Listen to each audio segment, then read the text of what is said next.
Hola a todos y bienvenidos un día más a Factor Ferroviario, tu podcast de trenes, señalización, tecnología ferroviaria y de historias de profesionales del sector. Por cierto, tenemos una newsletter. ¿No te has apuntado todavía? Pues hazlo en factorferroviario.substack.com. Bienvenidos a todos, os dejamos un programa muy chulo, lleno de contenidos innovadores. Y dentro de las novedades, la entrevista de este programa es con Rosa Ejido, la responsable de formación de la Fundación de Ferrocarriles Españoles, que nos va a contar pues, cómo organiza su formación, cuál es el público objetivo, docentes y todo el programa y materiales disponibles. Así que quedaros con nosotros.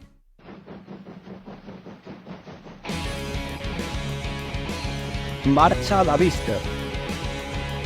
Y una semana más tenemos a Mercedes esperándonos en nuestra sección Marcha a la Vista para comentarnos todas las noticias de esta semana. Hola Ángel, hola Laura.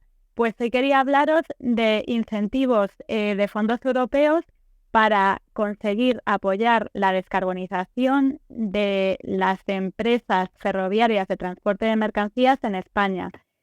Y es que la noticia de la que quiero hablar se centra en que un total de 9 operadores, entre ellos Renfe, han solicitado la concesión de estas ayudas de fondos europeos que han sido concedidos por el Ministerio de Transportes y Movilidad Sostenible en concepto de ecoincentivos ferroviarios del Plan de Recuperación, Transformación y Resiliencia.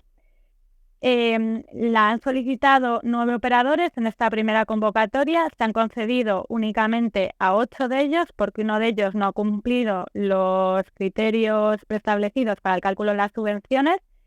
Las subvenciones se han otorgado sobre los tráficos de mercancías del 2022 y el total de las subvenciones ha sido de 26 millones de euros, rondando desde los 275.000 hasta los prácticamente 14 millones de euros, que es la subvención que ha recibido Renfe Mercancías. La cuantía de estas ayudas se ha otorgado en función de la evolución de la actividad de las empresas, el tipo de tracción de las locomotoras y la ocupación de los vagones de carga.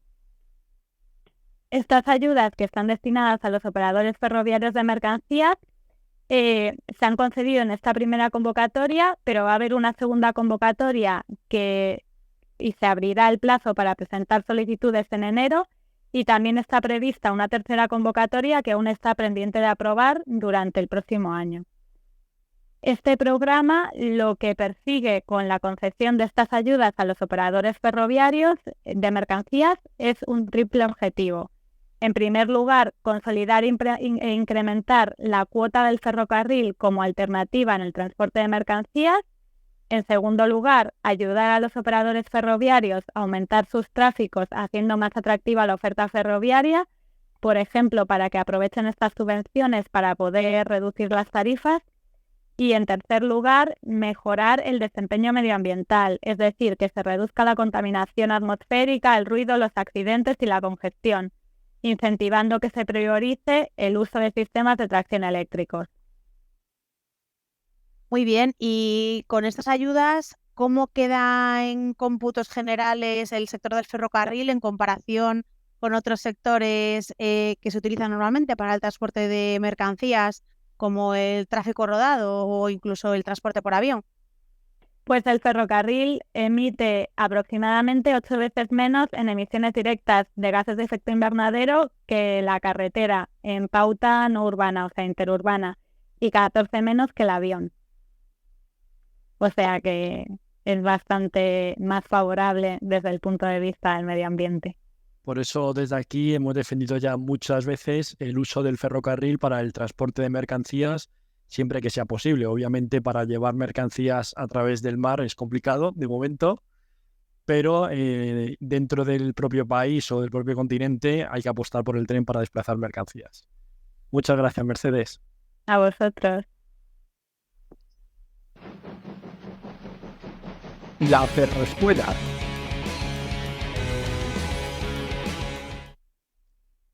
Y como siempre, la hora de ir al cole, en nuestra Ferroescuela vamos a seguir profundizando en el RTMS. En esta ocasión vamos a hablar sobre las especificaciones técnicas de interoperabilidad y los subsets más relevantes. Pues sí, seguimos profundizando en concreto sobre cómo se regula el RTMS.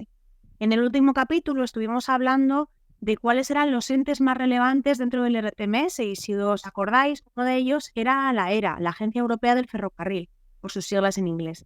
Pues bien, la ERA tiene una unidad de RTMS que es la que permite a la agencia de desempeñar su función como autoridad del Sistema Europeo de Gestión de Tráfico Ferroviario, el RTMS. Y recordar también que ya dijimos que el RTMS incluye tanto el Sistema Europeo de Control de Trenes, ETCS, como el Sistema Ferroviario Móvil de Radio, que es el sistema de voz y telecomunicaciones para los ferrocarriles. ¿Y cómo se regula esto? Las especificaciones técnicas de interoperabilidad, o ETI, para su sistema de control mando de señalización, son el marco jurídico que define los requisitos de la aplicación del RTMS. Y estas hacen referencia a los documentos de especificación detallados disponibles en las páginas específicas del sitio web de la ERA. El RTMS se basa en sistemas de comunicación y tratamiento de datos para los que se establecen unos requisitos detallados. Teniendo en cuenta la evolución tecnológica, la introducción de nuevas funcionalidades y las mejoras derivadas de las lecciones aprendidas previamente, el ciclo de vida de dichos sistemas es considerablemente más rápido que la mayoría de los demás subsistemas del ferrocarril.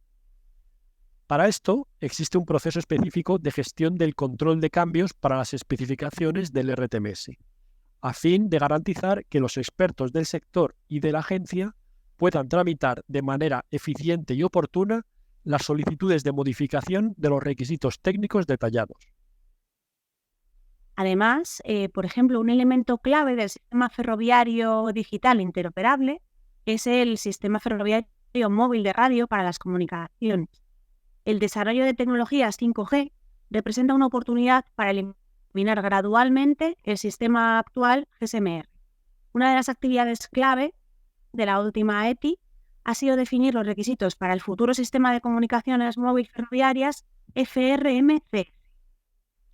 Pues esperamos pronto poder hablar del FRMCS en una entrevista. Recientemente, en agosto del 2023, se ha publicado la última versión de las ETI de control, mando y señalización. También podéis verlo escrito como las TSI de control, mando y señalización, que incorpora significativos cambios en los documentos que antes comentábamos, incluyendo también nuevas funcionalidades a nivel de sistema que se han denominado Game Changers. De ellos iremos hablando más en detalle en próximas ferroescuelas. Así, a grandes rasgos, la ETI se divide en primera instancia en lo que se denominan los sets de especificaciones, que corresponden o se corresponden con la baseline del sistema. Por ejemplo, en la ETI que estaba en vigor anteriormente, antes de la ETI de 2023, existían 3 sets de especificaciones. El set 1 para la baseline 2, que fue la primera baseline estable, el set 2 para la baseline 3, Maintenance Release 1, y el set 3 para la baseline 3, Release 2. Ambas tres con el GSM-R 1.0. Sin embargo, la última TSI publicada en 2023 tiene definido un único set de especificaciones con una baseline única, la baseline 4. Para el manejo luego de la compatibilidad entre baselines se hace uso de la gestión de lo que se denomina el System Version, pero esto ya es un tema en el que también entraremos más adelante en otros capítulos. Dentro de cada set se especifican los requisitos generales que debe cumplir el sistema, y en particular los requisitos de interfaz entre componentes, que son los que permiten asegurar la interoperabilidad entre componentes del sistema. Cada uno de los documentos que forman recogen los requisitos que se llaman subset. Pues bien, por ejemplo, en la TSI que se ha publicado últimamente, en el set único que comentábamos que tenía la baseline 4, para las especificaciones obligatorias, que luego además también hay especificaciones que son no obligatorias, existen al menos unos 100 subsets de obligado cumplimiento. Si bien es verdad que luego cada subconjunto, cada subsistema tiene que cumplir únicamente ciertos subsets y no todos ellos. Por ejemplo, el documento que considero como más relevante sería el subset 26. Es la especificación de los requisitos del sistema. Es de obligado cumplimiento por todos los entes del sistema y contiene el comportamiento requerido para todos los subsistemas, así como los procedimientos operacionales más relevantes.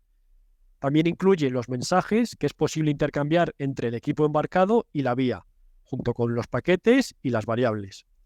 Y por último, también incluye los criterios de conversión y traducción para cuando las comunicaciones se llevan a cabo con equipos que no están actualizados a la última versión de estas especificaciones. Luego, además, como decíamos, existen otros subsets de igual relevancia dependiendo de para qué equipos, claro. Por ejemplo, el subset 37 define el protocolo de comunicaciones, denominado Euroradio, que utiliza el equipo RBC para comunicarse con el equipo embarcado y viceversa. También tenemos el subset 39, donde se define el interfaz entre dos RBCs, para asegurar un correcto intercambio de la información que hace que un tren atraviese la frontera entre dos RBCs sin ninguna limitación.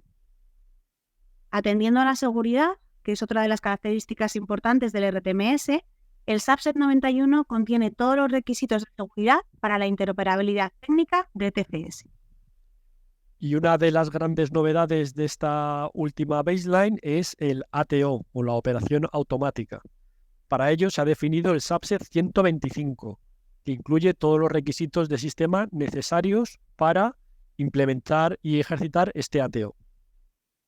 Y por último, queríamos terminar con otro subset que no tiene nombre de subset, se llama ERA RTMS 015560 y define la interfaz entre el equipo embarcado y el DMI, el equipo que hace de interfaz con el conductor. En él se pueden ver cómo y cuándo deben aparecer cada información recibida por la vía al equipo embarcado. Este documento no es nuevo de esta última baseline, se publicó en la anterior. Igualmente fue un salto de calidad, ya que conlleva la armonización de todo el interfaz de usuario del equipo de embarcado con el conductor. Bueno, hemos hecho una recopilación de los subsets más relevantes, pero hay muchísimos más. Así que si queréis que hablemos de alguno en particular, nos escribís en los comentarios o a nuestro correo y haremos un programa dedicado a ello.